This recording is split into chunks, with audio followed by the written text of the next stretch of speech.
The Happy Prince and Other Tales by Oscar Wilde.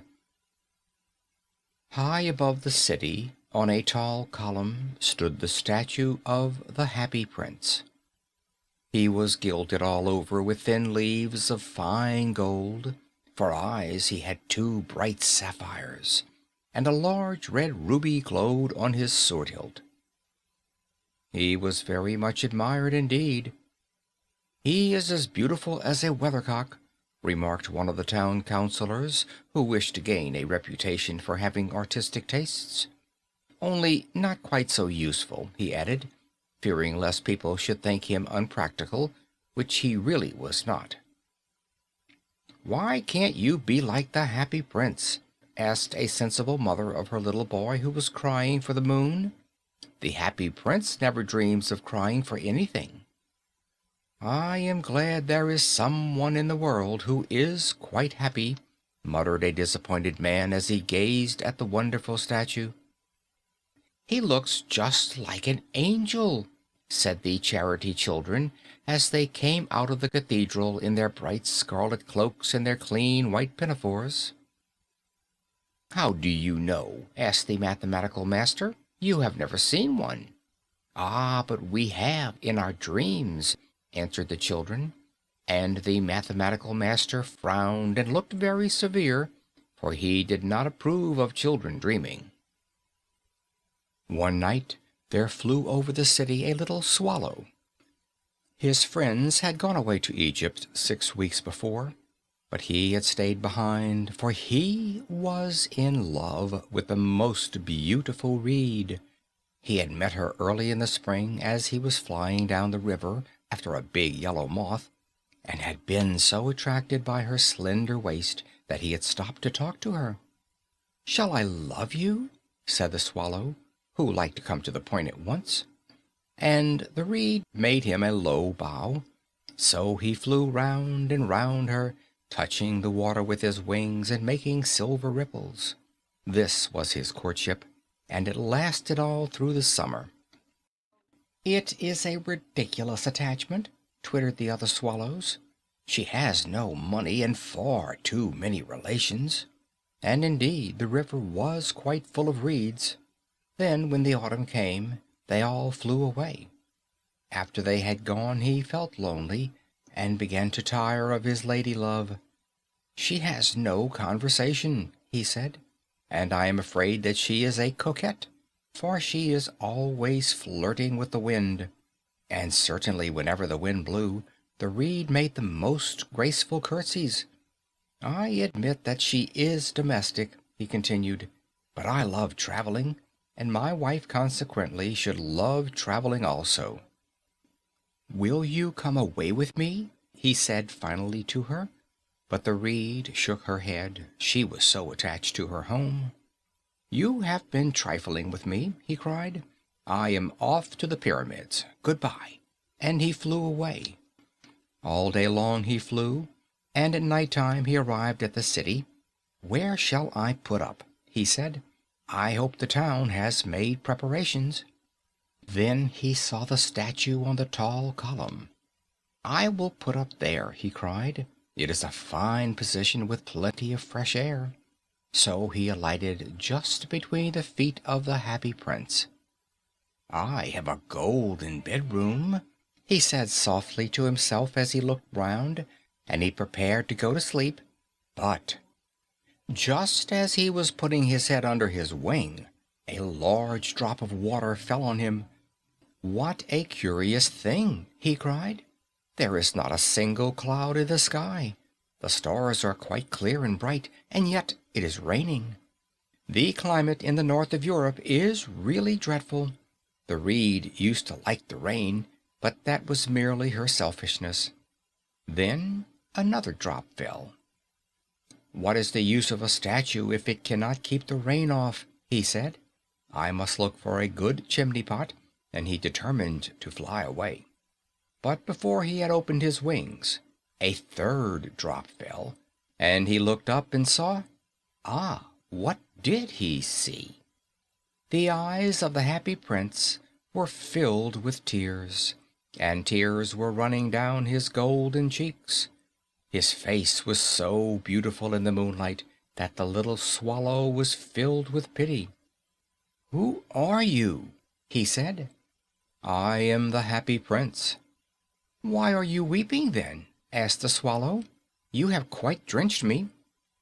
"When I was alive and had a human heart," answered the statue, "I did not know what tears were, for I lived in the palace of Sans Souci, where sorrow is not allowed to enter. In the daytime I played with my companions in the garden, and in the evening I led the dance in the great hall. Round the garden ran a very lofty wall, but I never cared to ask what lay beyond it. Everything about me was so beautiful.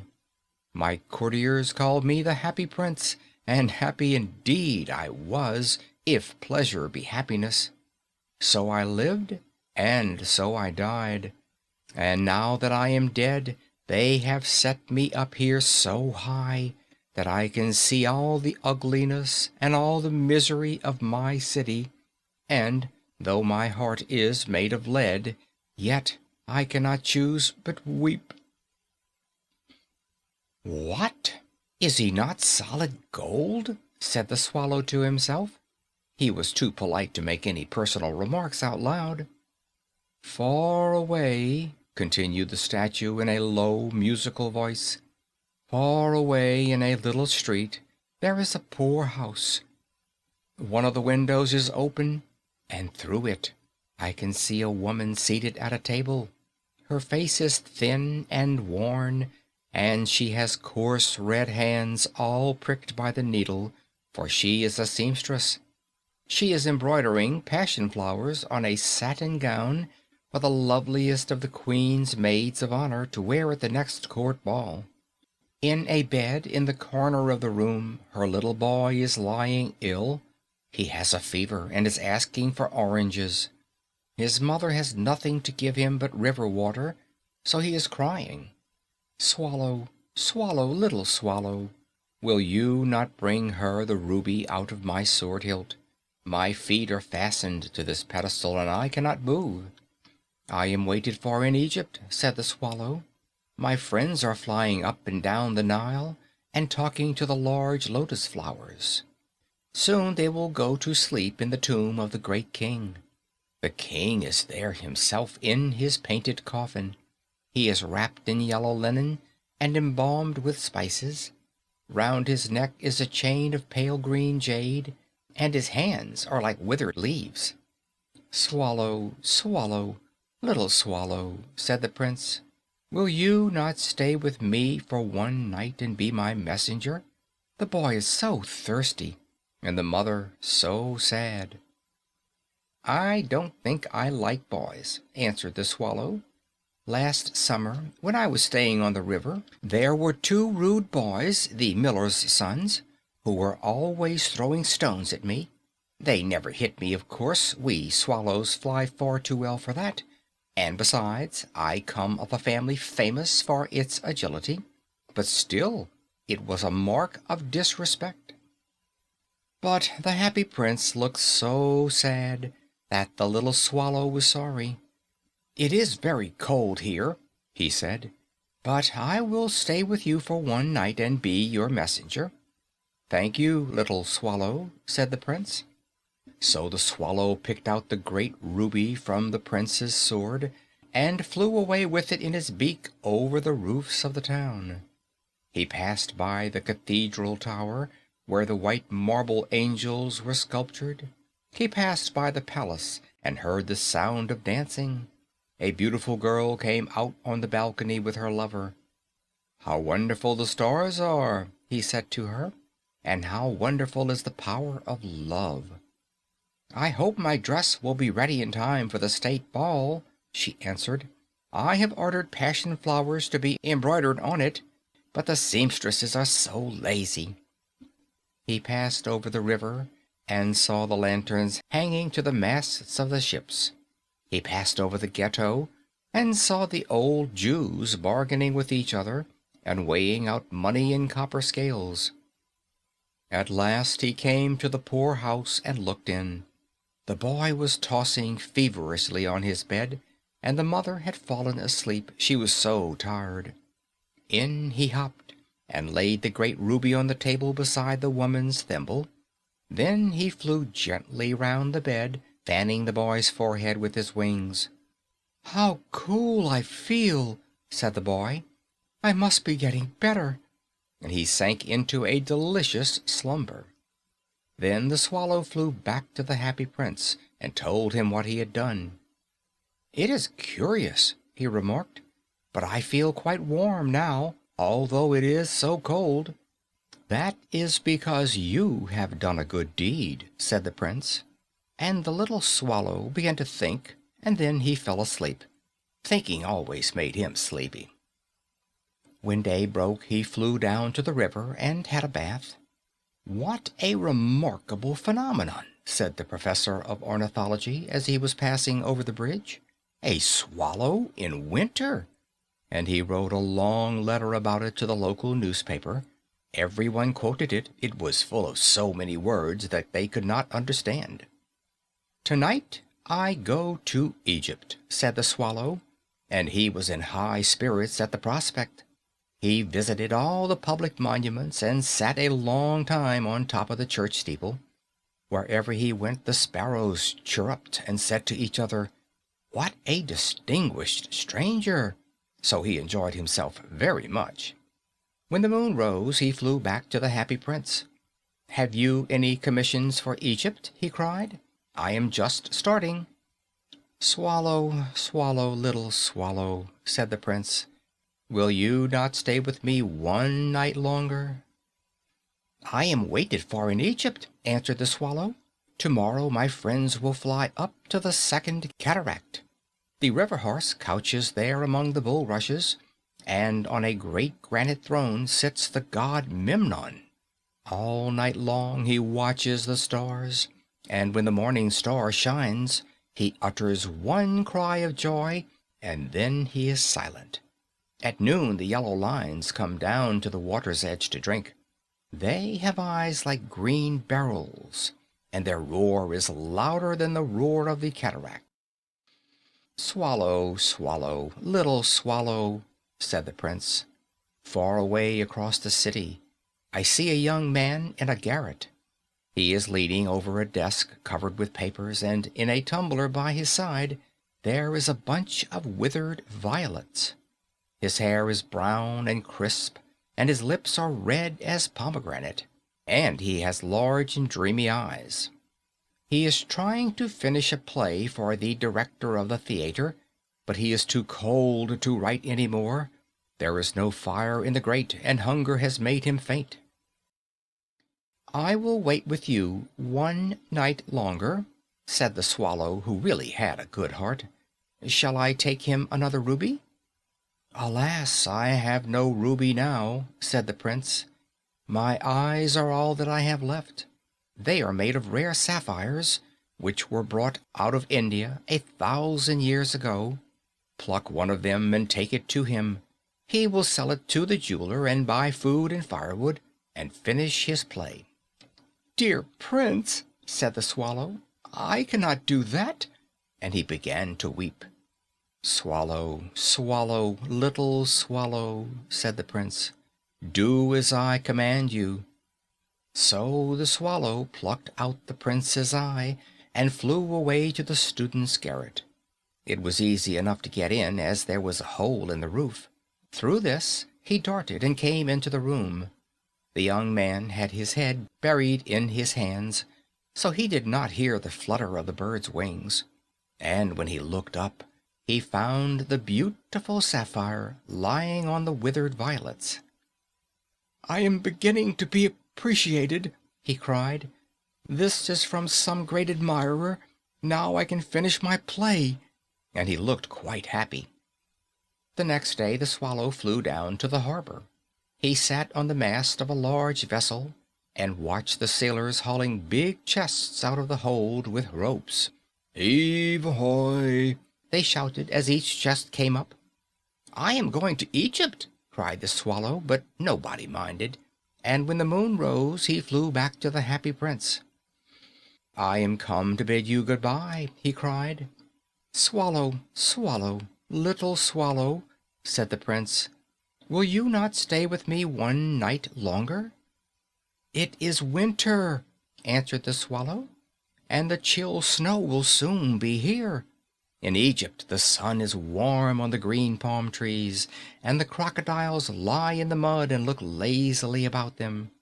My companions are building a nest in the temple of Baalbec, and the pink and white doves are watching them and cooing to each other. Dear prince, I must leave you, but I will never forget you, and next spring I will bring you back 2 beautiful jewels in place of those you have given away. The ruby shall be redder than a red rose, and the sapphire shall be as blue as the great sea." "In the square below," said the happy prince, "there stands a little match girl. She has let her matches fall in the gutter, and they are all spoiled. Her father will beat her if she does not bring home some money, and she is crying. She has no shoes or stockings, and her little head is bare. Pluck out my other eye and give it to her, and her father will not beat her." "I will stay with you one night longer," said the swallow, "but I cannot pluck out your eye. You would be quite blind then." "Swallow, swallow, little swallow," said the prince, "do as I command you." So he plucked out the prince's other eye and darted down with it. He swooped past the match girl and slipped the jewel into the palm of her hand. "What a lovely piece of glass!" cried the little girl, and she ran home laughing. Then the swallow came back to the prince. "You are blind now," he said, "so I will stay with you always." "No, little swallow," said the poor prince, "you must go away to Egypt." "I will stay with you always," said the swallow, and he slept at the prince's feet. All the next day he sat on the prince's shoulder and told him stories of what he had seen in strange lands. He told him of the red ibises who stand in long rows on the banks of the Nile and catch goldfish in their beaks; of the Sphinx, who is as old as the world itself and lives in the desert and knows everything; of the merchants who walk slowly by the side of their camels and carry amber beads in their hands; of the king of the mountains of the moon, who is as black as ebony and worships a large crystal; of the great green snake that sleeps in a palm tree and has 20 priests to feed it with honey cakes; and of the pygmies who sail over a big lake on large flat leaves and are always at war with the butterflies. "Dear little swallow," said the prince, "you tell me of marvelous things, but more marvelous than anything is the suffering of men and of women. There is no mystery so great as misery. Fly over my city, little swallow, and tell me what you see there." So the swallow flew over the great city, and saw the rich making merry in their beautiful houses, while the beggars were sitting at the gates. He flew into dark lanes, and saw the white faces of starving children looking out listlessly at the black streets. Under the archway of a bridge, 2 little boys were lying in one another's arms to try and keep themselves warm. "How hungry we are!" they said. "You must not lie there," shouted the watchman, and they wandered out into the rain. Then he flew back and told the prince what he had seen. "I am covered with fine gold," said the prince. "You must take it off, leaf by leaf, and give it to my poor. The living always think that gold can make them happy." Leaf after leaf of the fine gold the swallow picked off, till the happy prince looked quite dull and gray. Leaf after leaf of the fine gold he brought to the poor, and the children's faces grew rosier, and they laughed and played games in the street. "We have bread now," they cried. Then the snow came, and after the snow came the frost. The streets looked as if they were made of silver, they were so bright and glistening. Long icicles, like crystal daggers, hung down from the eaves of the houses, Everybody went about in furs, and the little boys wore scarlet caps and skated on the ice. The poor little swallow grew colder and colder, but he could not leave the prince. He loved him too well. He picked up crumbs outside the baker's door when the baker was not looking, and tried to keep himself warm by flapping his wings. But at last he knew he was going to die. He had just strength to fly up to the prince's shoulder once more. "Goodbye, dear prince," he murmured. "Will you let me kiss your hand?" "I am glad that you are going to Egypt at last, little swallow," said the prince. "You have stayed too long here, but you must kiss me on the lips, for I love you." "It is not to Egypt that I am going," said the swallow. "I am going to the house of death. Death is the brother of sleep, is he not?" And he kissed the happy prince on the lips and fell down dead at his feet. At that moment a curious crack sounded inside the statue, as if something had broken. The fact is that the leaden heart had snapped right in two. It certainly was a dreadfully hard frost. Early the next morning the mayor was walking in the square below in company with the town councilors. As they passed the column, he looked up at the statue. "Dear me, how shabby the happy prince looks," he said. "How shabby indeed!" cried the town councilors, who always agreed with the mayor, and they went up to look at it. "The ruby has fallen out of his sword, his eyes are gone, and he is golden no longer," said the mayor. "In fact, he is little better than a beggar." "Little better than a beggar," said the town councilors. "And here is actually a dead bird at his feet," continued the mayor. "We must really issue a proclamation that birds are not to be allowed to die here," and the town clerk made a note of the suggestion. So they pulled down the statue of the happy prince. "As he is no longer beautiful, he is no longer useful," said the art professor of the university. Then they melted the statue in a furnace, and the mayor held a meeting of the corporation to decide what was to be done with the metal. "We must have another statue, of course," he said, "and it shall be a statue of myself."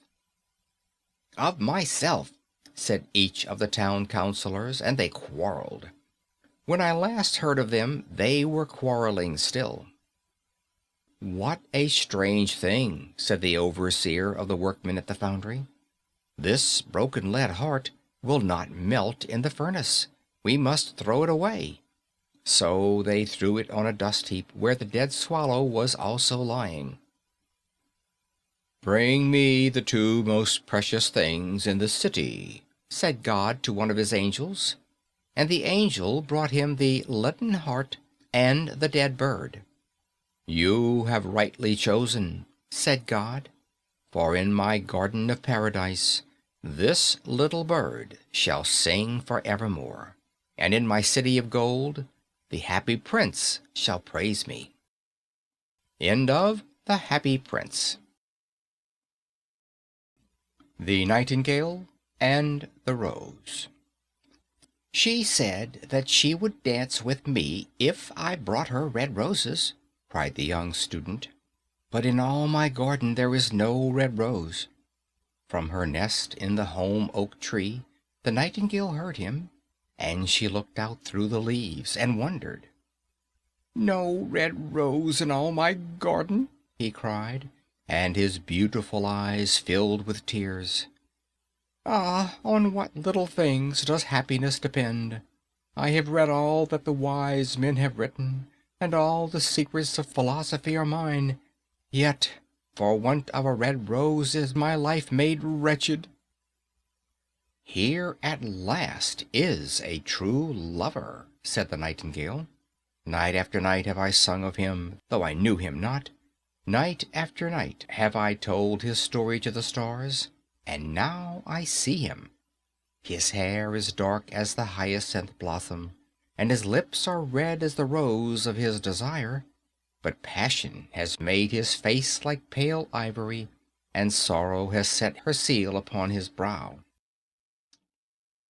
"The prince gives a ball tomorrow night," murmured the young student, "and my love will be of the company. If I bring her a red rose, she will dance with me till dawn. If I bring her a red rose, I shall hold her in my arms, and she will lean her head upon my shoulder, and her hand will be clasped in mine. But there is no red rose in my garden, so I shall sit lonely, and she will pass me by. She will have no heed of me, and my heart will break." "Here indeed is the true lover," said the nightingale. "What I sing of, he suffers. What is joy to me, to him is pain. Surely love is a wonderful thing. It is more precious than emeralds, and dearer than fine opals. Pearls and pomegranates cannot buy it, nor is it set forth in the marketplace. It may not be purchased of the merchants, nor can it be weighed out in the balance for gold." "The musicians will sit in their gallery," said the young student, "and play upon their stringed instruments, and my love will dance to the sound of the harp and the violin. She will dance so lightly that her feet will not touch the floor, and the courtiers in their gay dresses will throng around her. But with me she will not dance, for I have no red rose to give her." And he flung himself down on the grass and buried his face in his hands and wept. "Why is he weeping?" asked a little green lizard as he ran past him with his tail in the air. "Why, indeed?" said a butterfly who was fluttering about after a sunbeam. "Why, indeed?" whispered a daisy to his neighbor in a soft, low voice. "He is weeping for a red rose," said the nightingale. "For a red rose!" they cried. "How very ridiculous!" And the little lizard, who was something of a cynic, laughed outright. But the nightingale understood the secret of the student's sorrow, and she sat silent in the oak tree and thought about the mystery of love. Suddenly she spread her brown wings for flight and soared into the air. She passed through the grove like a shadow, and like a shadow she sailed across the garden. In the center of the grass plot was standing a beautiful rose tree, and when she saw it she flew over to it and lit upon a spray. "Give me a red rose," she cried, "and I will sing you my sweetest song." But the tree shook its head. "My roses are white," it answered, "as white as the foam of the sea and whiter than the snow upon the mountain. But go to my brother who grows round the old sundial, and perhaps he will give you what you want." So the nightingale flew over to the rose tree that was growing round the old sundial. "Give me a red rose," she cried, "and I will sing you my sweetest song." But the tree shook its head. "My roses are yellow," it answered, "as yellow as the hair of the mermaiden who sit upon an amber throne, and yellower than the daffodil that blooms in the meadow before the mower comes with his scythe. But go to my brother who grows beneath the student's window, and perhaps he will give you what you want." So the nightingale flew over to the rose tree that was growing beneath the student's window. "Give me a red rose," she cried, "and I will sing you my sweetest song." But the tree shook its head. "My roses are red," it answered, "as red as the feet of the dove, and redder than the great fans of coral that wave and wave in the ocean cavern. But the winter has chilled my veins, and the frost has nipped my buds, and the storm has broken my branches, and I shall have no roses at all this year." "One red rose is all I want," cried the nightingale.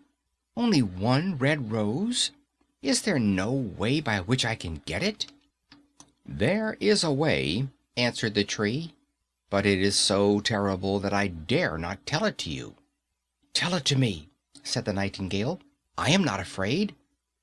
"If you want a red rose," said the tree, "you must build it out of music by moonlight, and stain it with your own heart's blood. You must sing to me with your breast against a thorn. All night long you must sing to me, and the thorn must pierce your heart, and your life blood must flow into my veins and become mine." "Death is a great price to pay for a red rose," cried the nightingale, "and life is very dear to me.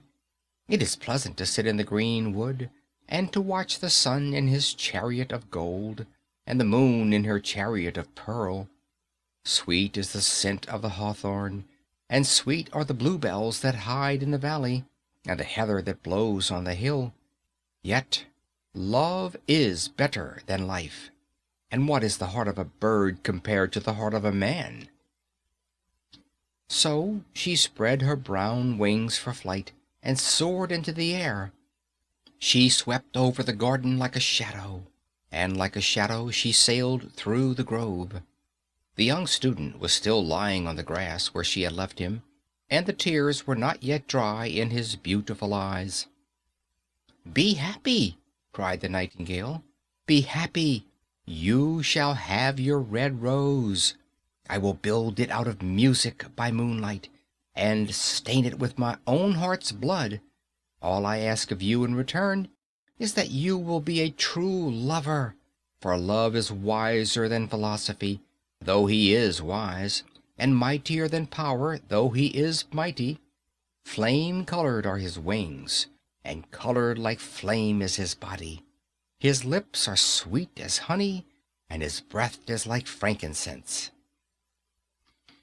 The student looked up from the grass and listened, but he could not understand what the nightingale was saying to him, for he only knew the things that are written down in books. But the oak tree understood, and felt sad, for he was very fond of the little nightingale who had built her nest in his branches. "Sing me one last song," he whispered. "I shall feel very lonely when you are gone." So the nightingale sang to the oak tree, and her voice was like the water bubbling from a silver jar. When she had finished her song, the student got up and pulled a notebook and a lead pencil out of his pocket. "She has form," he said to himself as he walked away through the grove, "that cannot be denied to her. But has she got feeling? I'm afraid not. In fact, she is like most artists. She is all style without any sincerity. She would not sacrifice herself for others. She thinks merely of music, and everybody knows that the arts are selfish. Still, it must be admitted that she has some beautiful notes in her voice. What a pity it is that they do not mean anything, or do any practical good." And he went into his room and lay down on his little pallet bed, and began to think of his love, and after a time he fell asleep. And when the moon shone in the heavens, the nightingale flew to the rose tree and set her breast against the thorn. All night long she sang with her breast against the thorn, and the cold crystal moon leaned down and listened. All night long she sang, and the thorn went deeper and deeper into her breast, and her lifeblood ebbed away from her. She sang first of the birth of love in the heart of a boy and girl, and on the topmost spray of the rose tree there blossomed a marvelous rose, petal following petal, as song followed song. Pale was it at first as the mist that hangs over the river, pale as the feet of the morning, and silver as the wings of the dawn. As the shadow of a rose in a mirror of silver, as the shadow of a rose in a water pool, so was the rose that blossomed on the topmost spray of the tree. But the tree cried to the nightingale to press closer against the thorn.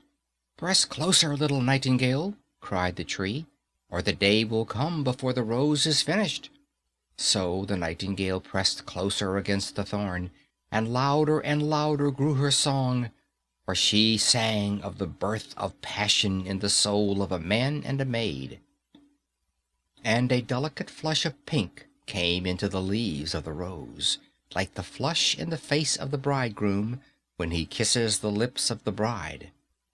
But the thorn had not yet reached her heart, so the rose's heart remained white, for only a nightingale's heart's blood can crimson the heart of a rose." And the tree cried to the nightingale to press closer against the thorn. "Press closer, little nightingale," cried the tree, "or the day will come before the rose is finished." So the nightingale pressed closer against the thorn, and the thorn touched her heart, and a fierce pang of pain shot through her. Bitter, bitter was the pain, and wilder, wilder grew her song, for she sang of the love that is perfected by death, of the love that dies not in the tomb. And the marvelous rose became crimson like the rose of the eastern sky. Crimson was the girdle of petals, and crimson as a ruby was the heart. But the nightingale's voice grew fainter, and her little wings began to beat, and a film came over her eyes.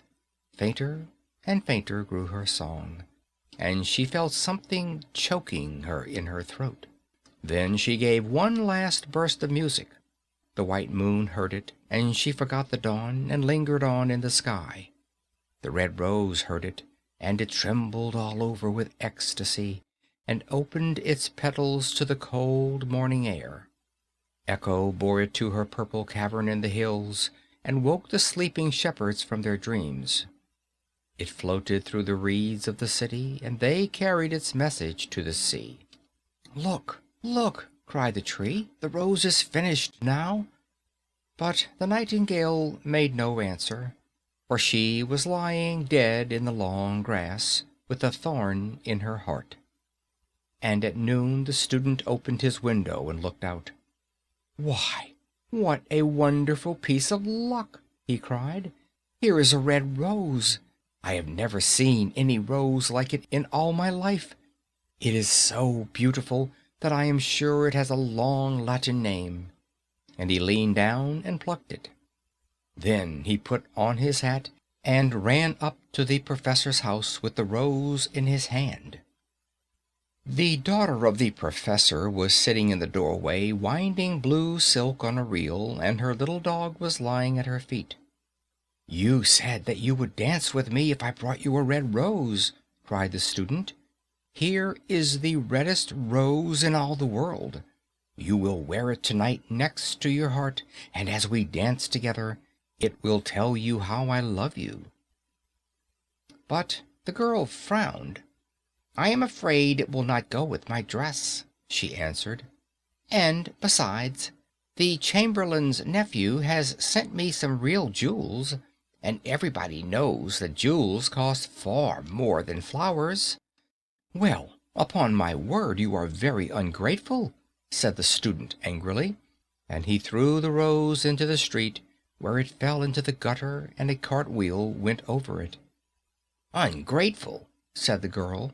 "I tell you what, you are very rude, and after all, who are you? Only a student. Why, I don't believe you have even got silver buckles to your shoes, as the chamberlain's nephew has." And she got up from her chair and went into the house. "What a silly thing love is," said the student as he walked away.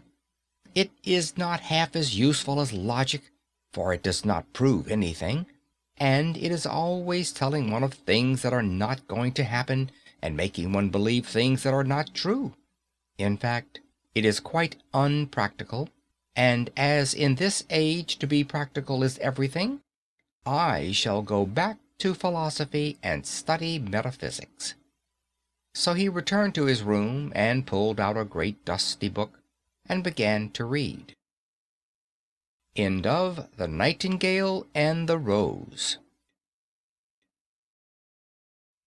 The Selfish Giant. Every afternoon, as they were coming from school, the children used to go and play in the giant's garden. It was a large, lovely garden, with soft green grass. Here and there over the grass stood beautiful flowers like stars, and there were 12 peach trees that in the springtime broke out into delicate blossoms of pink and pearl, and in the autumn bore rich fruit. The birds sat on the trees and sang so sweetly that the children used to stop their games in order to listen to them. How happy we are here!" they cried to each other. One day the giant came back. He had been to visit his friend, the Cornish ogre, and had stayed with him for 7 years. After the 7 years were over, he had said all that he had to say, for his conversation was limited, and he determined to return to his own castle. When he arrived, he saw the children playing in the garden. "What are you doing here?" he cried in a very gruff voice, and the children ran away. "My garden is my own garden," said the giant. "Anyone can understand that, and I will allow nobody to play in it but myself." So he built a high wall all round it, and put up a notice board: "Trespassers will be prosecuted." He was a very selfish giant. The poor children had now nowhere to play. They tried to play on the road, but the road was very dusty and full of hard stones, and they did not like it. They used to wander round the high wall when their lessons were over, and talk about the beautiful garden inside. "How happy we were there," they said to each other. Then the spring came, and all over the country there were little blossoms and little birds. Only in the garden of the selfish giant it was still winter. The birds did not care to sing in it, as there were no children, and the trees forgot to blossom. Once a beautiful flower put its head out from the grass, but when it saw the notice board it was so sorry for the children that it slipped back into the ground again and went off to sleep. The only people who were pleased were the snow and the frost. "Spring has forgotten this garden," they cried, "so we will live here all the year round." The snow covered up the grass with her great white cloak, and the frost painted all the trees silver. Then they invited the North Wind to stay with them, and he came. He was wrapped in furs, and he roared all day about the garden and blew the chimney pots down. "This is a delightful spot," he said. "We must ask the hail on a visit." So the hail came. Every day for 3 hours he rattled on the roof of the castle till he broke most of the slates, and then he ran round and round the garden as fast as he could go. He was dressed in gray, and his breath was like ice. "I cannot understand why the spring is so late in coming," said the selfish giant, as he sat at the window and looked out at his cold white garden. "I hope there will be a change in the weather." But the spring never came, nor did the summer. The autumn gave golden fruit to every garden, but to the giant's garden she gave none. "He is too selfish," she said. So it was always winter there, and the north wind and the hail and the frost and the snow danced about through the trees. One morning the giant was lying awake in bed when he heard some lovely music. It sounded so sweet to his ears that he thought it must be the king's musicians passing by. It was really only a little linnet singing outside his window, but it was so long since he had heard a bird sing in his garden that it seemed to him to be the most beautiful music in the world. Then the hail stopped dancing over his head, and the north wind ceased roaring, and a delicate perfume came to him through the open casement.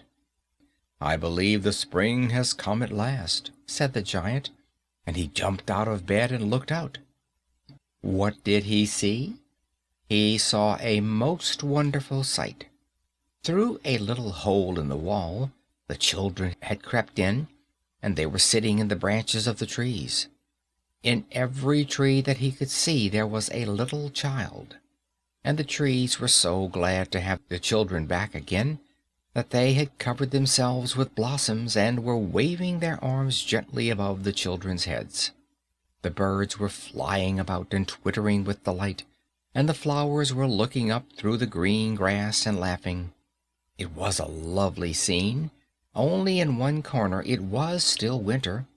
It was the farthest corner of the garden, and in it was standing a little boy. He was so small that he could not reach up to the branches of the tree, and he was wandering all round it, crying bitterly. The poor tree was still covered with frost and snow, and the north wind was blowing and roaring above it. "Climb up, little boy," said the tree, and it bent its branches down as low as it could, but the boy was too tiny, and the giant's heart melted as he looked out. "How selfish I have been," he said. "Now I know why the spring would not come here. I will put that poor little boy on the top of the tree, and then I will knock down the wall, and my garden shall be the children's playground forever and ever." He was really very sorry for what he had done. So he crept downstairs and opened the front door quite softly, and went out into the garden. But when the children saw him, they were so frightened that they all ran away, and the garden became winter again.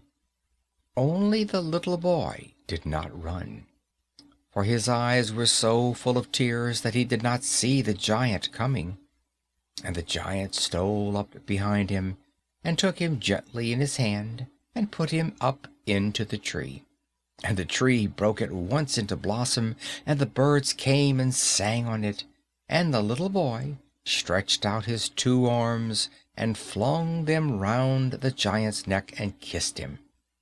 And the other children, when they saw that the giant was not wicked any longer, came running back, and with them came the spring.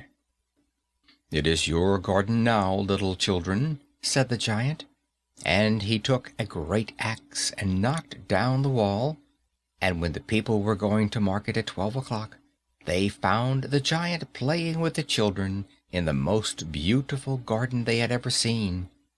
All day long they played, and in the evening they came to the giant to bid him good-bye. "But where is your little companion?" he said. "The boy I put into the tree." The giant loved him the best because he had kissed him. "We don't know," answered the children. "He has gone away." "You must tell him to be sure and come here tomorrow," said the giant. But the children said that they did not know where he lived, and had never seen him before, and the giant felt very sad.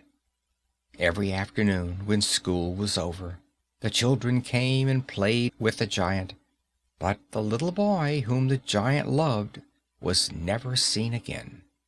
The giant was very kind to all the children, yet he longed for his first little friend, and often spoke of him. "How I would like to see him," he used to say. Years went over, and the giant grew very old and feeble. He could not play about any more, so he sat in a huge armchair and watched the children at their games and admired his garden. "I have many beautiful flowers," he said, "but the children are the most beautiful flowers of all." One winter morning he looked out of his window as he was dressing. He did not hate the winter now, for he knew that it was merely spring asleep, and that the flowers were resting. Suddenly he rubbed his eyes in wonder, and looked and looked. It certainly was a marvelous sight.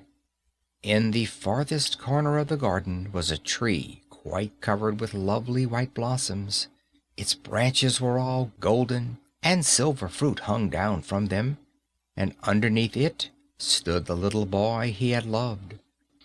Downstairs ran the giant in great joy, and out into the garden.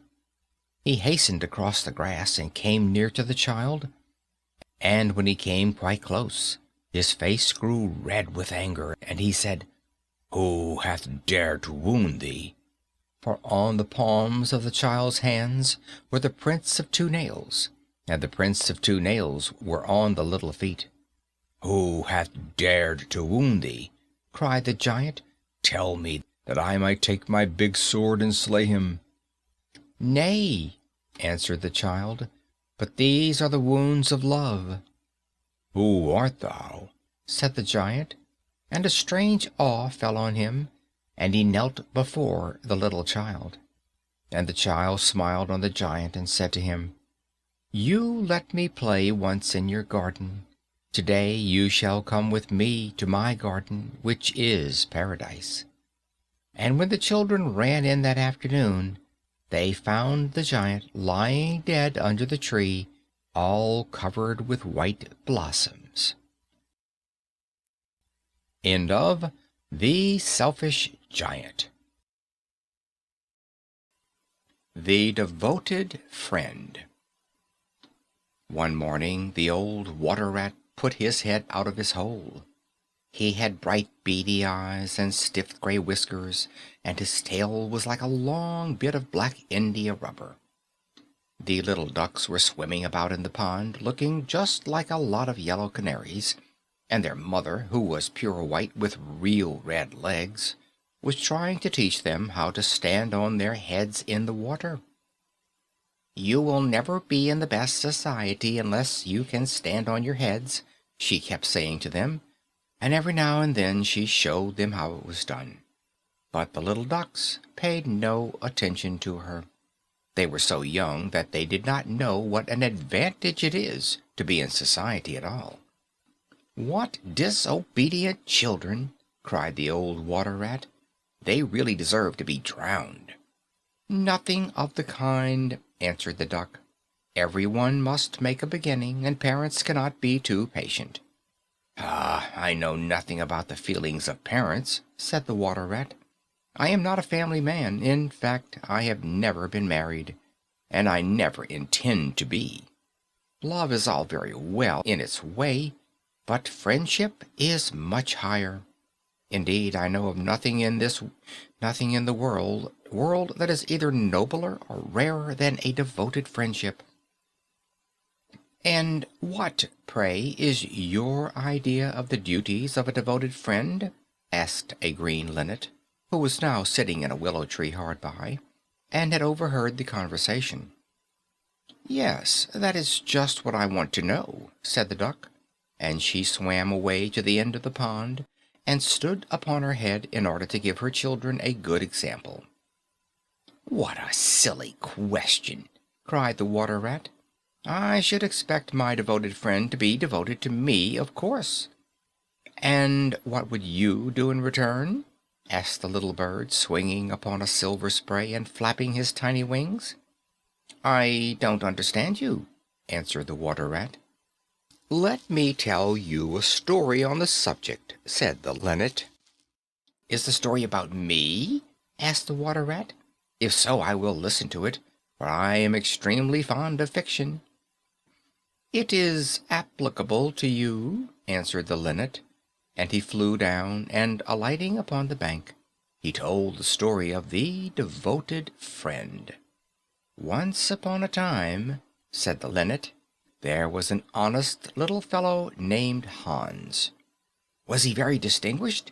asked the water rat. "No," answered the linnet.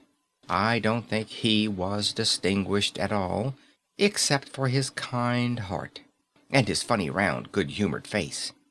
He lived in a tiny cottage all by himself, and every day he worked in his garden. In all the countryside there was no garden so lovely as his. Sweet William grew there, and gillyflowers, and shepherd's purses, and fair maids of France. There were damask roses and yellow roses, lilac crocuses and gold, purple violets and white, columbine and lady smock, majoram and wild basil, the cowslip and the flower de luce. The daffodil and the clove pink bloomed and blossomed in their proper order as the months went by, one flower taking another flower's place, so that there were always beautiful things to look at and pleasant odors to smell. Little Hans had a great many friends, but the most devoted friend of all was Big Hugh the miller. Indeed, so devoted was the rich miller to little Hans that he would never go by his garden without leaning over the wall and plucking a large nosegay or a handful of sweet herbs, or filling his pockets with plums and cherries if it was the fruit season. Real friends should have everything in common, the miller used to say, and little Hans nodded and smiled and felt very proud of having a friend with such noble ideas. Sometimes, indeed, the neighbors thought it strange that the rich miller never gave little Hans anything in return, though he had 100 sacks of flour stored away in his mill, and 6 milch cows, and a large flock of woolly sheep. But Hans never troubled his heart about these things, and nothing gave him greater pleasure than to listen to all the wonderful things the miller used to say about the unselfishness of true friendship. So little Hans worked away in his garden. During the spring, the summer, and the autumn he was very happy. But when the winter came and he had no fruit or flowers to bring to the market, he suffered a good deal from cold and hunger, and often had to go to bed without any supper but a few dried pears or some hard nuts. In the winter, also, he was extremely lonely, as the miller never came to see him then. "There is no good in my going to see little Hans as long as the snow lasts," the miller used to say to his wife, "for when people are in trouble they should be left alone and not be bothered by visitors. That at least is my idea about friendship, and I am sure I am right. So I shall wait till the spring comes, and then I shall pay him a visit, and he will be able to give me a large basket of primroses, and that will make him so happy." "You are certainly very thoughtful about others," answered the wife, as she sat in her comfortable armchair by the big pine wood fire. "Very thoughtful indeed. It is quite a treat to hear you talk about friendship. I am sure the clergyman himself would not say such beautiful things as you do, though he does live in a 3-storied house and wear a gold ring on his little finger." "But could we not ask little Hans up here?" said the miller's youngest son. "If poor Hans is in trouble, I will give him half my porridge and show him my white rabbits." "What a silly boy you are!" cried the miller. "I really don't know what is the use of sending you to school. You seem not to learn anything. Why, if little Hans came up here and saw our warm fire and our good supper and our great cask of red wine, he might get envious, and envy is the most terrible thing and would spoil anybody's nature. I certainly will not allow Hans's nature to be spoiled. I am his best friend, and I will always watch over him and see that he is not led into any temptations. Besides, if Hans came here, he might ask me to let him have some flour on credit, and that I could not do. Flour is one thing, and friendship is another, and they should not be confused. Why, the words are spelt differently and mean quite different things. Everybody can see that." "How well you talk," said the miller's wife, pouring herself out a large glass of warm ale. "Really, I feel quite drowsy. It is just like being in church." "Lots of people act well," answered the miller, "but very few people talk well, which shows that talking is much the more difficult thing of the two, and much the finer thing also." And he looked sternly across the table at his little son, who felt so ashamed of himself that he hung his head down, and grew quite scarlet, and began to cry into his tea. However, he was so young that you must excuse him. "Is that the end of the story?" asked the water rat. "Certainly not," answered the linnet. "That is the beginning." "Then you are quite behind the age," said the water rat. "Every good storyteller nowadays starts with the end and then goes to the beginning and concludes with the middle. That is the new method. I heard all about it the other day from a critic who was walking round the pond with a young man. He spoke of the matter at great length, and I am sure he must have been right, for he had blue spectacles and a bald head, and whenever the young man made any remark, he always answered, 'Pooh! But pray go on with your story. I like the miller immensely. I have all kinds of beautiful sentiments myself, so there is a great sympathy between us." "Well," said the linnet, hopping now on one leg and now on the other, as soon as the winter was over, and the primroses began to open their pale yellow stars, the miller said to his wife that he would go down and see little Hans. "Why, what a good heart you have!" cried his wife. "You are always thinking of others. And mind you take the big basket with you for the flowers." So the miller tied the sails of the windmill together with a strong iron chain, and went down the hill with the basket on his arm. "Good morning, little Hans," said the miller. "Good morning," said Hans, leaning on his spade and smiling from ear to ear. "And how have you been all winter?" said the miller. "Well, really," cried Hans, "it is very good of you to ask, very good indeed. I am afraid I had a rather hard time of it, but now the spring has come and I am quite happy, and all my flowers are doing well." "We often talked of you during the winter, Hans," said the miller, "and wondered how you were getting on." "That was kind of you," said Hans. "I was half afraid you had forgotten me." "Hans, I am surprised at you," said the miller. "Friendship never forgets. That is the wonderful thing about it. But I am afraid you don't understand the poetry of life. How lovely your primroses are looking, by the by." "They are certainly very lovely," said Hans, "and it is most lucky thing for me that I have so many. I am going to bring them into the market and sell them to the burgomaster's daughter, and buy back my wheelbarrow with the money." "Buy back your wheelbarrow? You don't mean to say you have sold it? What a very stupid thing to do." "Well, the fact is," said Hans, "that I was obliged to. You see, the winter was a very bad time for me, and I really had no money at all to buy bread with, so I first sold the silver buttons off my Sunday coat, and then I sold my silver chain, and then I sold my big pipe, and at last I sold my wheelbarrow, but I am going to buy them all back again now." "Hans," said the miller, "I will give you my wheelbarrow. It is not in very good repair. Indeed, one side is gone, and there is something wrong with the wheel spokes, but in spite of that, I will give it to you. I know it is very generous of me, and a great many people would think me extremely foolish for parting with it. But I am not like the rest of the world.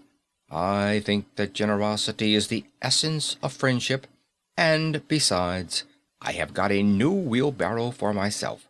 Yes, you may set your mind at ease. I will give you my wheelbarrow." "Well, really, that is generous of you," said little Hans, and his funny round face glowed all over with pleasure.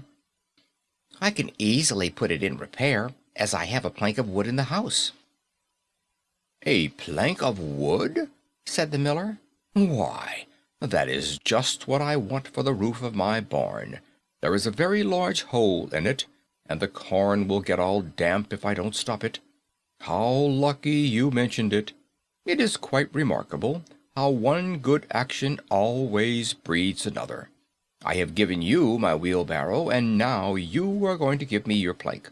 Of course the wheelbarrow is worth far more than the plank, but true friendship never notices things like that. Pray get it at once, and I will set to work at my barn this very day." "Certainly," cried little Hans, and he ran into the shed and dragged the plank out. "It is not a very big plank," said the miller, looking at it, "and I am afraid that after I have mended my barn roof there won't be any left for you to mend the wheelbarrow with. But of course that is not my fault. And now, as I have given you my wheelbarrow, I am sure you would like to give me some flowers in return. Here is the basket, and mind you fill it quite full." "Quite full?" said little Hans, rather sorrowfully, for it was really a very big basket, and he knew that if he filled it he would have no flowers left for the market, and he was very anxious to get his silver buttons back. "Well, really," answered the miller, "as I have given you my wheelbarrow, I don't think that it is much to ask for a few flowers. I may be wrong, but I should have thought that friendship, true friendship, was quite free from selfishness of any kind." "My dear friend, my best friend," cried little Hans, "you are welcome to all the flowers in my garden. I would much sooner have your good opinion than my silver buttons any day," and he ran and plucked all his pretty primroses and filled the miller's basket. "Goodbye, little Hans," said the miller as he went up the hill with the plank on his shoulder and the big basket in his hand. "Goodbye," said little Hans, and he began to dig away quite merrily, he was so pleased about the wheelbarrow. The next day he was nailing up some honeysuckle against a porch, when he heard the miller's voice calling to him from the road, so he jumped off the ladder and ran down the garden and looked over the wall. There was the miller with a large sack of flour on his back. "Dear little Hans," said the miller, "would you mind carrying this sack of flour for me to the market?" "Oh, I am very sorry," said Hans, "but I am really very busy today. I have got all my creepers to nail up, and all my flowers to water, and all my grass to roll." "Well, really," said the miller, "I think that, considering that I am going to give you my wheelbarrow, it is rather unfriendly of you to refuse."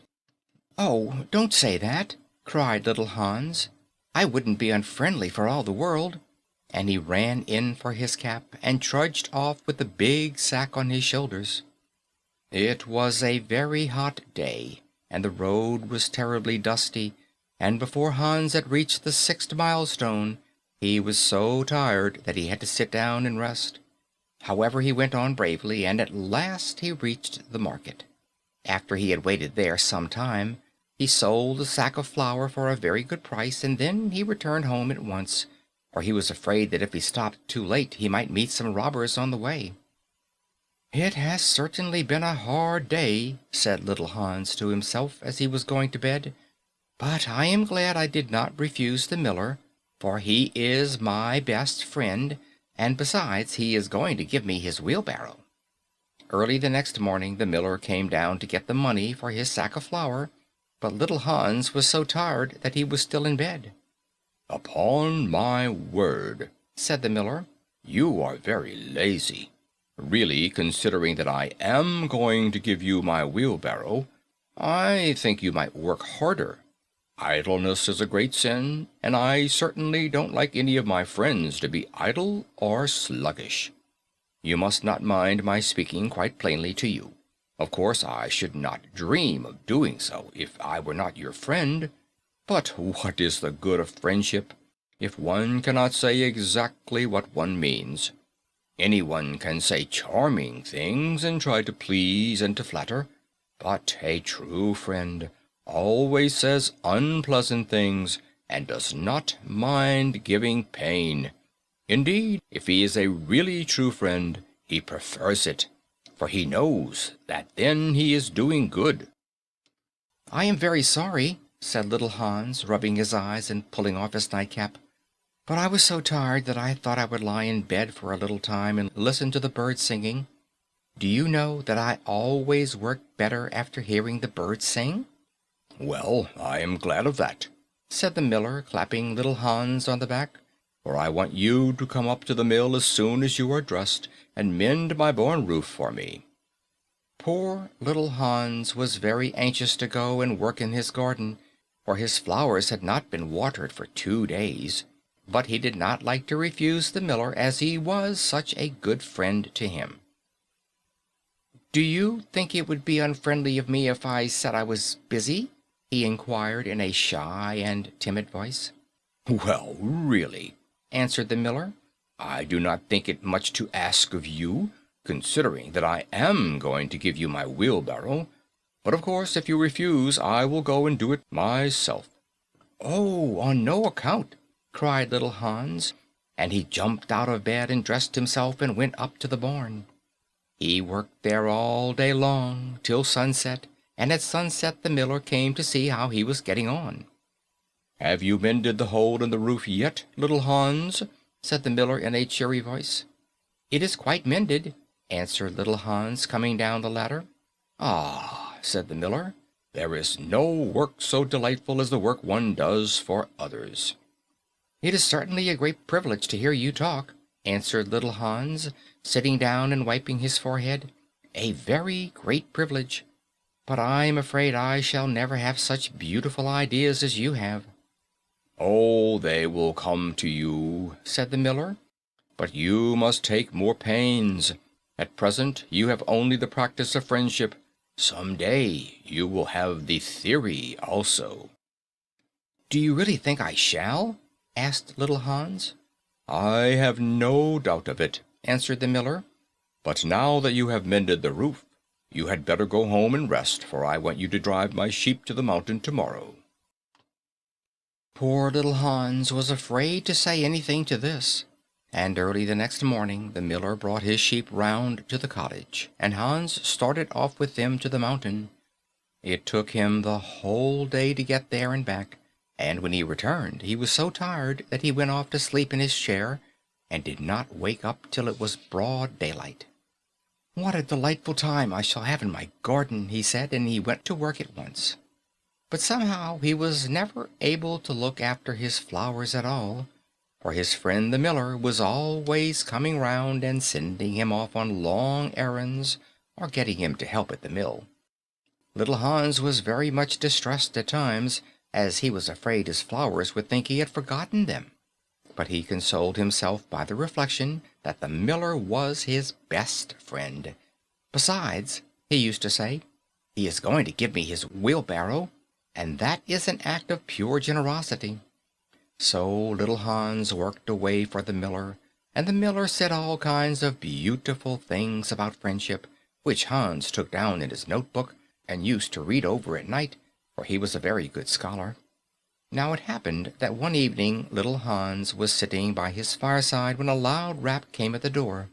It was a very wild night, and the wind was blowing and roaring round the house so terribly that at first he thought it was merely the storm. But a second rap came, and then a third, louder than any of the others. "It must be some poor traveler," said little Hans to himself, and he ran to the door. There stood the miller with a lantern in one hand and a big stick in the other. "Dear little Hans," cried the miller, "I am in great trouble. My little boy has fallen off a ladder and hurt himself, and I am going for the doctor. But he lives so far away, and it is such a bad night, that it has just occurred to me that it would be much better if you went instead of me. You know I am going to give you my wheelbarrow, and it is only fair that you should do something for me in return." "Certainly," cried little Hans. "I take it quite as a compliment, your coming to me, and I will start off at once. But you must lend me your lantern, as the night is so dark that I am afraid I might fall into the ditch." "I am very sorry," answered the miller, "but it is my new lantern, and it would be a great loss to me if anything happened to it." "Well, never mind, I will do without it," cried little Hans, and he took down his great fur coat and his warm scarlet cap, and tied a muffler round his throat, and started off. What a dreadful storm it was! The night was so black that little Hans could hardly see, and the wind was so strong that he could scarcely stand. However, he was very courageous, and after he had been walking about 3 hours he arrived at the doctor's house and knocked at the door. "Who is there?" cried the doctor, putting his head out of his bedroom window. "Little Hans, doctor." "What do you want, little Hans?" "The miller's son has fallen from a ladder and has hurt himself, and the miller wants you to come at once." "All right," said the doctor, and he ordered his horse and his big boots and his lantern, and came downstairs and rode off in the direction of the miller's house, little Hans trudging behind him. But the storm grew worse and worse, and the rain fell in torrents, and little Hans could not see where he was going or keep up with the horse. At last he lost his way and wandered off on the moor, which was a very dangerous place, as it was full of deep holes, and there poor little Hans was drowned. His body was found the next day by some goatherds, floating in a great pool of water, and was brought back by them to the cottage. Everybody went to little Hans's funeral, as he was so popular, and the miller was his chief mourner. "As I was his best friend," said the miller, "it is only fair that I should have the best place." So he walked at the head of the procession in a long black cloak, and every now and then he wiped his eyes with a big pocket handkerchief. "Little Hans is certainly a great loss to everyone," said the blacksmith, when the funeral was over, and they were all seated comfortably in the inn, drinking spiced wine and eating sweet cakes. "A great loss to me, at any rate," answered the miller. "Why, I had as good as given him my wheelbarrow, and now I really don't know what to do with it. It is very much in my way at home, and it is in such bad repair that I could not get anything for it if I sold it. I will certainly take care not to give away anything again. One always suffers for being generous." "Well," said the Water Rat, after a long pause. "Well, that is the end," said the Linnet. "But what became of the miller?" asked the Water Rat. "Oh, I really don't know," replied the Linnet, "and I am sure that I don't care." "It is quite evident, then, that you have no sympathy in your nature," said the Water Rat. "I'm afraid you don't quite see the moral of the story," remarked the Linnet. "The what?" screamed the Water Rat. "The moral." "Do you mean to say that the story has a moral?" "Certainly," said the Linnet. "Well, really," said the Water Rat in a very angry manner, "I think you should have told me that before you began. If you had done so, I certainly would not have listened to you. In fact, I should have said pooh, like the critic. However, I can say it now." So he shouted out "Pooh!" at the top of his voice, gave a whisk with his tail, and went back into his hole. "And how do you like the Water Rat?" asked the Duck, who came paddling up minutes afterwards.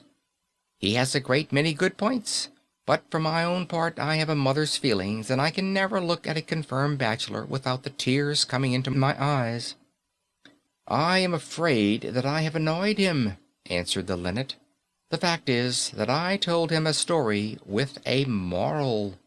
"Ah, that is always a very dangerous thing to do," said the Duck, "and I quite agree with her." End of The Devoted Friend. The Remarkable Rocket. The king's son was going to be married, so there were general rejoicings. He had waited a whole year for his bride, and at last she had arrived. She was a Russian princess, and had driven all the way from Finland in a sleigh drawn by 6 reindeer. The sleigh was shaped like a great golden swan, and between the swan's wings lay the little princess herself. Her long ermine cloak reached right down to her feet. On her head was a tiny cap of silver tissue, and she was as pale as the snow palace in which she had always lived. So pale was she that as she drove through the streets, all the people wondered. "She is like a white rose," they cried, and they threw down flowers on her from the balconies. At the gate of the castle the prince was waiting to receive her. He had dreamy violet eyes, and his hair was like fine gold. When he saw her, he sank upon one knee and kissed her hand. "Your picture was beautiful," he murmured, "but you are more beautiful than your picture." And the little princess blushed. "She was like a white rose before," said a young page to his neighbor, "but she is like a red rose now." And the whole court was delighted. For the next 3 days everybody went about saying, "White rose, red rose, red rose, white rose." And the king gave orders that the page's salary was to be doubled. As he received no salary at all, this was not of much use to him, but it was considered a great honor and was duly published in the court gazette. When the 3 days were over, the marriage was celebrated. It was a magnificent ceremony. and the bride and the bridegroom walked hand in hand under a canopy of purple velvet embroidered with little pearls. Then there was a state banquet which lasted for 5 hours. The prince and princess sat at the top of the great hall and drank out of a cup of clear crystal. Only true lovers could drink out of this cup, for if false lips touched it, it grew gray and dull and cloudy. "It is quite clear that they love each other," said the little page, "as clear as crystal." And the king doubled his salary a second time. "What an honor!" cried all the courtiers. After the banquet there was to be a ball. The bride and bridegroom were to dance the rose dance together, and the king had promised to play the flute. He played very badly, but no one ever dared to tell him so, because he was the king. Indeed, he knew only 2 airs, and was never quite certain which one he was playing, but it made no matter, for whatever he did, everybody cried out, "Charming! Charming!" The last item on the program was a grand display of fireworks, to be let off exactly at midnight. The little princess had never seen a firework in her life, so the king had given orders that the royal pyrotechnist should be in attendance on the day of her marriage. "What are fireworks like?" she had asked the prince one morning as she was walking on the terrace. "They are like the aurora borealis," said the king, who always answered questions that were addressed to other people, "only much more natural. I prefer them to stars myself, as you always know when they are going to appear, and they are as delightful as my own flute playing. You must certainly see them." So at the end of the king's garden a great stand had been set up, and as soon as the royal pyrotechnist had put everything in its proper place, the fireworks began to talk to each other. "The world is certainly very beautiful," cried a little squib. "Just look at those yellow tulips. Why, if they were real crackers, they could not be lovelier. I am very glad I have traveled. Travel improves the mind wonderfully, and does away with all one's prejudices." "The king's garden is not the world, you foolish squib," said a big Roman candle. "The world is an enormous place, and it would take you 3 days to see it thoroughly." "Any place you love is the world to you," exclaimed the pensive Catherine Wheel, who had been attached to an old deal box in early life, and prided herself on her broken heart. "But love is not fashionable any more. The poets have killed it. They wrote so much about it that nobody believed them, and I am not surprised true love suffers and is silent. I remember myself once, but it is no matter now. Romance is a thing of the past." "Nonsense," said the Roman candle. "Romance never dies. It is like the moon and lives forever. The bride and bridegroom, for instance, love each other very dearly. I heard all about them this morning from a brown paper cartridge, who happened to be staying in the same drawer as myself, and he knew the latest court news." But the Catherine Wheel shook her head. "Romance is dead. Romance is dead. Romance is dead," she murmured. She was one of those people who think that if you say the same thing over and over a great many times, it becomes true in the end. Suddenly a sharp, dry cough was heard, and they all looked round. It came from a tall, supercilious-looking rocket, who was tied to the end of a long stick. He always coughed before he made any observation, so as to attract attention. "Ahem, ahem," he said, and everybody listened except the poor Catherine Wheel, who was still shaking her head and murmuring, "Romance is dead." "Order, order!" cried out a cracker. He was something of a politician, and had always taken a prominent part in the local elections, so he knew the proper parliamentary expressions to use. "Quite dead," whispered the Catherine Wheel, and she went off to sleep. As soon as there was perfect silence, the rocket coughed a third time and began. He spoke with a very slow, distinct voice, as if he was dictating his memoirs, and always looked over the shoulder of the person to whom he was talking. In fact, he had a most distinguished manner. "How fortunate it is to be the king's son," he remarked, "that he is to be married on the very day on which I am to be let off. Really, if it had been arranged beforehand, it could not have turned out better for him. But princes are always lucky." "Dear me," said the little squib, "I thought it was quite the other way round, and that we were to be let off in the prince's honor." "It may be so with you," he answered. "Indeed, I have no doubt that it is, but with me it is different. I am a very remarkable rocket, and come of remarkable parents.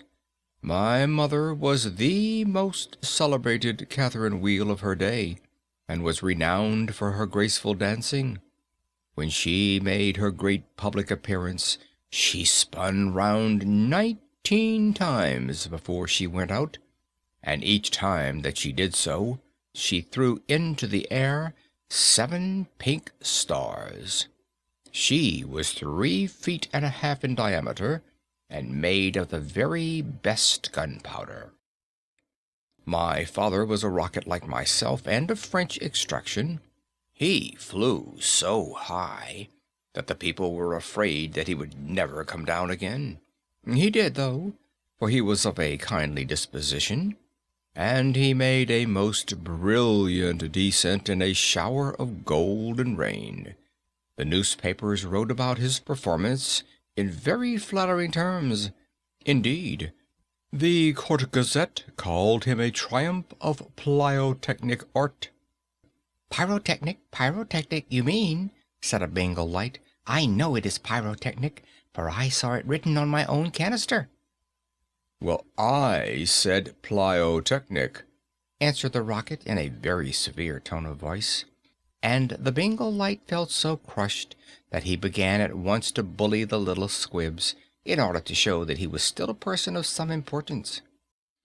"I was saying," continued the rocket, what was I saying?"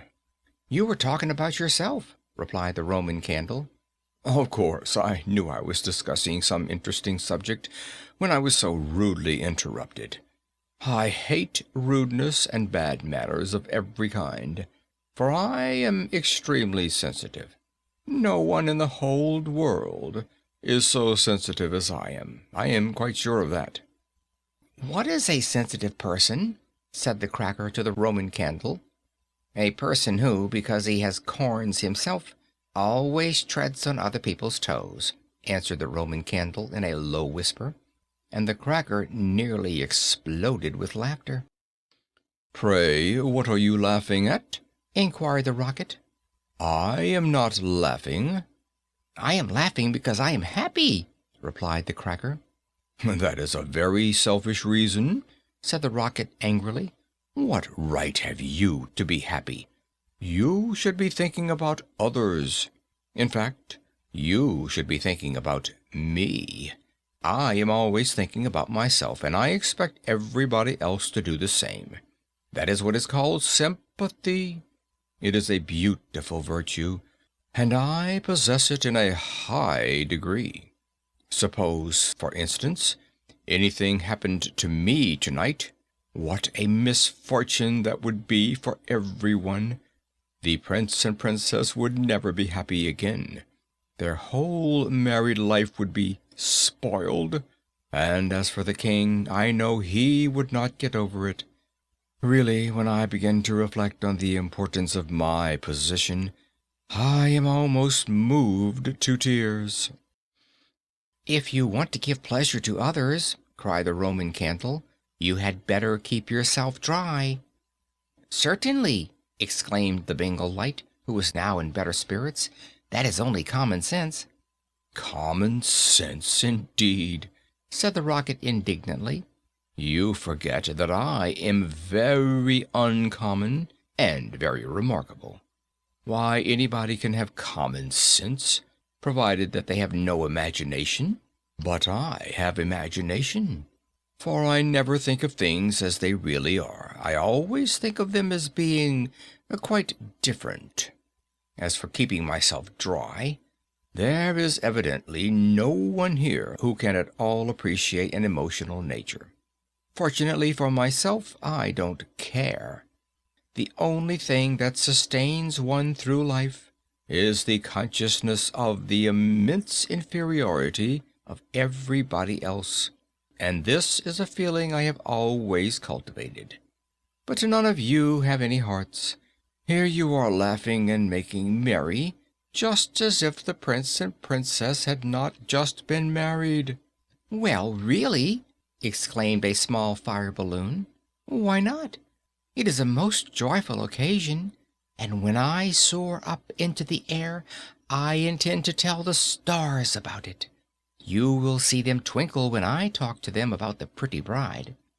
"Ha ha! What a trivial view of life," said the Rocket. "But it is only what I expected. There is nothing in you.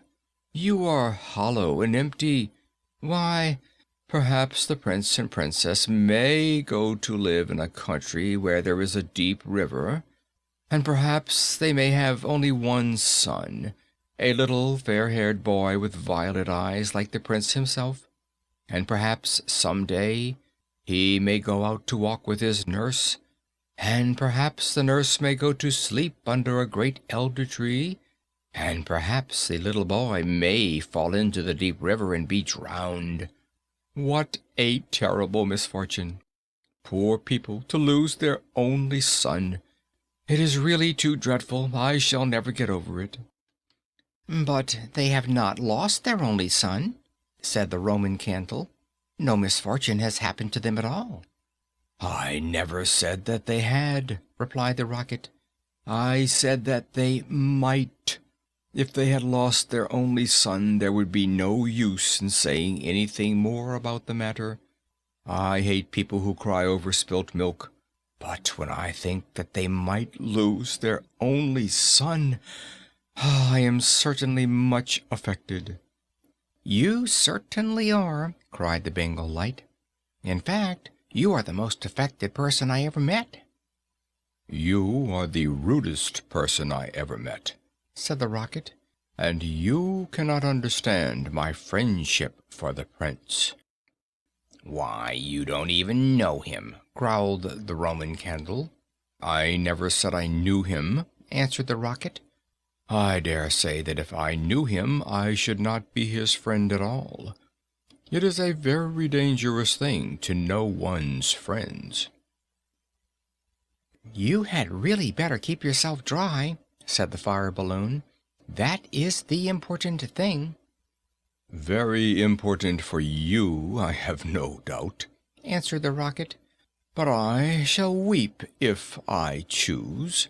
And he actually burst into real tears, which flowed down his stick like raindrops, and nearly drowned two little beetles who were just thinking of setting up house together, and were looking for a nice dry spot to live in.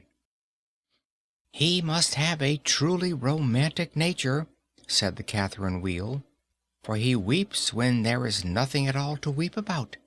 And she heaved a deep sigh and thought about the deal box. But the Roman Candle and the Bengal Light were quite indignant, and kept saying, "Humbug! Humbug!" at the top of their voices. They were extremely practical, and whenever they objected to anything, they called it humbug. Then the moon rose like a wonderful silver shield, and the stars began to shine, and a sound of music came from the palace. The prince and princess were leading the dance. They danced so beautifully that the tall white lilies peeped in at the window and watched them, and the great red poppies nodded their heads and beat time. Then 10 o'clock struck, and then 11, and then 12, and at the last stroke of midnight Every one of them came out on the terrace, and the king sent for the royal pyrotechnist. "Let the fireworks begin," said the king, and the royal pyrotechnist made a low bow and marched down to the end of the garden. He had 6 attendants with him, each of whom carried a lighted torch at the end of a long pole. It was certainly a magnificent display. Whiz, whiz, went the Catherine wheel as she spun round and round. Boom, boom, went the Roman candle. Then the squibs danced all over the place, and the Bengal lights made everything look scarlet. "Goodbye!" cried the fire balloon as she soared away, dropping tiny blue sparks. Bang, bang, answered the crackers, who were enjoying themselves immensely. Everyone was a great success except the remarkable Rocket. He was so damp with crying that he could not go off at all. The best thing in him was the gunpowder, and that was so wet with tears that it was of no use. All his poor relations, to whom he would never speak, except with a sneer, shot up into the sky like wonderful golden flowers with blossoms of fire. "Huzzah! Huzzah!" cried the court, and the little princess laughed with pleasure. "I suppose they are reserving me for some grand occasion," said the Rocket. "No doubt that is what it means." And he looked more supercilious than ever. The next day the workmen came to put everything tidy. "This is evidently a deputation," said the Rocket. "I will receive them with becoming dignity." So he put his nose in the air and began to frown severely as if he were thinking about some very important subject. But they took no notice of him at all till they were just going away. Then one of them caught sight of him. "Hello!" he cried. "What a bad rocket!" And he threw him over the wall into the ditch. "Bad rocket? Bad rocket?" he said as he whirled through the air. "Impossible! Grand rocket, that is what the man said. Bad and grand sound very much the same. Indeed, they often are the same." And he fell into the mud. "It is not comfortable here," he remarked, "but no doubt it is some fashionable watering place, and they have sent me away to recruit my health. My nerves are certainly very much shattered, and I require rest." Then a little frog with bright jeweled eyes and a green mottled coat swam up to him. "A new arrival, I see," said the frog. "Well, after all, there is nothing like mud. Give me rainy weather and a ditch, and I am quite happy. Do you think it will be a wet afternoon? I am sure I hope so. But the sky is quite blue and cloudless. What a pity." "Ahem, ahem," said the Rocket, and he began to cough. "What a delightful voice you have!" cried the frog. "Really, it is quite like a croak, and croaking is of course the most musical sound in the world. You will hear our glee club this evening. We sit in the old duck pond close by the farmer's house, and as soon as the moon rises we begin. It is so entrancing that everybody lies awake to listen to us. In fact, it was only yesterday that I heard the farmer's wife say to her mother that she could not get a wink of sleep at night on account of us. It is most gratifying to hear oneself so popular." "Ahem, ahem," said the Rocket angrily. He was very much annoyed that he could not get a word in. "A delightful voice, certainly," continued the frog. "I hope you'll come over to the duck pond. I am off to look for my daughters. I have 6 beautiful daughters, and I am so afraid the pike may meet them. He is a perfect monster, and would have no hesitation in breakfasting off them, Well, goodbye. I have enjoyed our conversation very much, I assure you. Conversation, indeed, said the Rocket. You have talked the whole time yourself. That is not conversation. Somebody must listen, answered the Frog, and I like to do all the talking myself. It saves time and prevents arguments. But I like arguments, said the Rocket. I hope not, said the Frog complacently. Arguments are extremely vulgar, and everybody in good society holds exactly the same opinions. Goodbye a second time. I see my daughters in the distance. And the little Frog swam away. You are a very irritating person, said the Rocket, and very ill-bred. I hate people who talk about themselves as you do, when one wants to talk about oneself, as I do. It is what I call selfishness, and selfishness is the most detestable thing, especially to anyone of my temperament, for I am well known for my sympathetic nature. In fact, you could not possibly have a better model. Now that you have the chance, you had better avail yourself of it, for I am going back to court almost immediately. I am a great favorite at court. In fact, the prince and princess were married yesterday in my honor. Of course, you know nothing of these matters, for you are a provincial. There is no good talking to him, said a dragonfly who was sitting on the top of a large brown bulrush. No good at all, for he has gone away. Well, that is his loss, not mine, answered the Rocket. I am not going to stop talking to him merely because he pays no attention.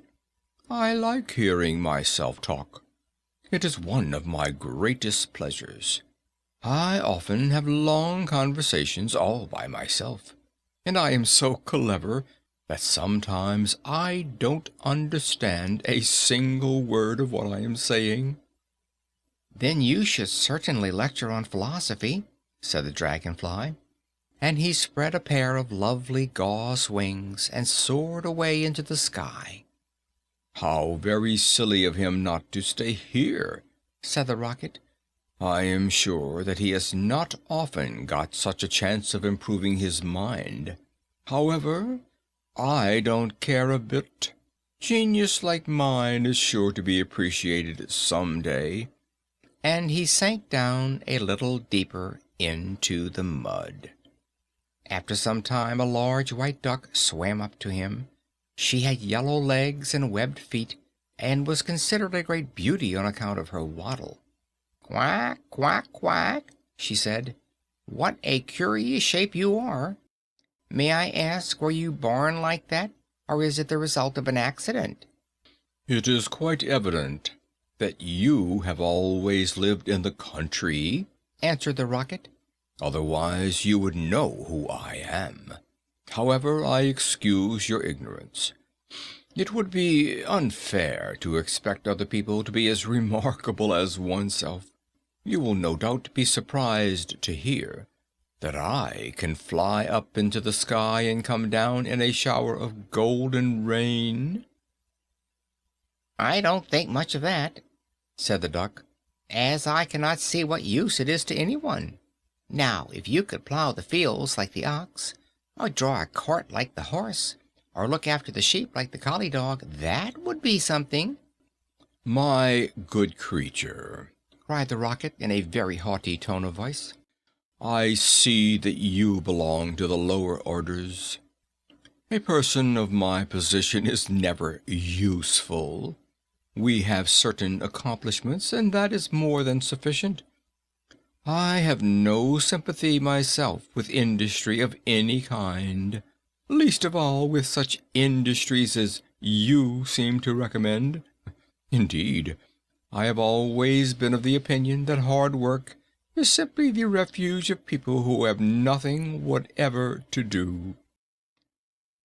"Well, well," said the duck, who was of a very peaceable disposition, and never quarreled with anyone, "everybody has different tastes. I hope, at any rate, that you are going to take up your residence here." "Oh, dear, no!" cried the Rocket.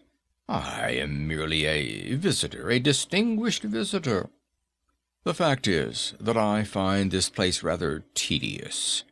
There is neither society here nor solitude. In fact, it is essentially suburban. I shall probably go back to the court, for I know that I am destined to make a sensation in the world." "I have thought of entering public life once myself," remarked the Duck. "There are so many things that need reforming. Indeed, I took the chair at a meeting some time ago, and we passed resolutions condemning everything that we did not like. However, they did not seem to have much effect. Now I go in for domesticity and look after my family." "I am made for public life," said the Rocket. "So are all my relations, even the humblest of them. Whenever we appear, we excite great attention. I have not actually appeared myself, but when I do so, it will be a magnificent sight.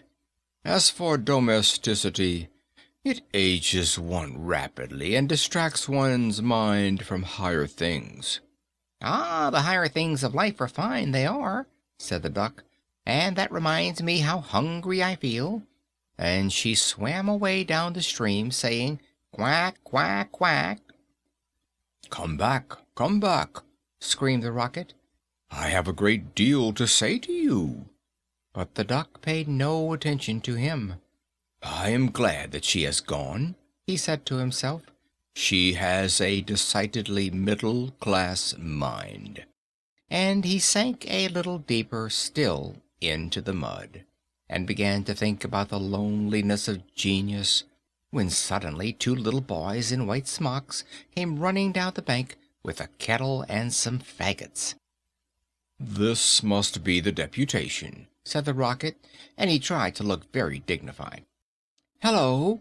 cried one of the boys. "Look at this old stick. I wonder how it came here." And he picked the Rocket out of the ditch. "Old stick?" said the Rocket. "Impossible. Gold stick, that is what he said. Gold stick is very complimentary. In fact, he mistakes me for one of the court dignitaries." "Let us put it into the fire," said the other boy. "It will help boil the kettle." So they piled the faggots together and put the Rocket on top and lit the fire. "This is magnificent," cried the Rocket. "They are going to let me off in broad daylight, so that everyone can see me." "We will go to sleep now," they said, "and when we wake up, the kettle will be boiled." And they lay down on the grass and shut their eyes. The Rocket was very damp, so he took a long time to burn. At last, however, the fire caught him. "Now I am going off," he cried, and he made himself very stiff and straight. "I know I shall go much higher than the stars, much higher than the moon, much higher than the sun. In fact, I shall go so high that—" Fizz, fizz, fizz, and he went straight up into the air. "Delightful!" he cried.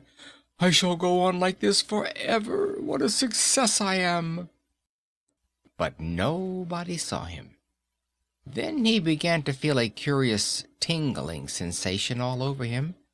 "Now I am going to explode," he cried. "I shall set the whole world on fire and make such a noise that nobody will talk about anything else for a whole year." And he certainly did explode. Bang, bang, bang went the gunpowder. There was no doubt about it. But nobody heard him, not even the little two boys, for they were sound asleep. Then all that was left of him was the stick, and this fell down on the back of a goose who was taking a walk by the side of the ditch. "Good heavens!" cried the goose. "It is going to rain sticks!" And she rushed into the water. "I knew I should create a great sensation," gasped the Rocket. and he went out. End of The Remarkable Rocket. End of The Happy Prince and Other Tales by Oscar Wilde. These stories recorded by Phil Chenevert.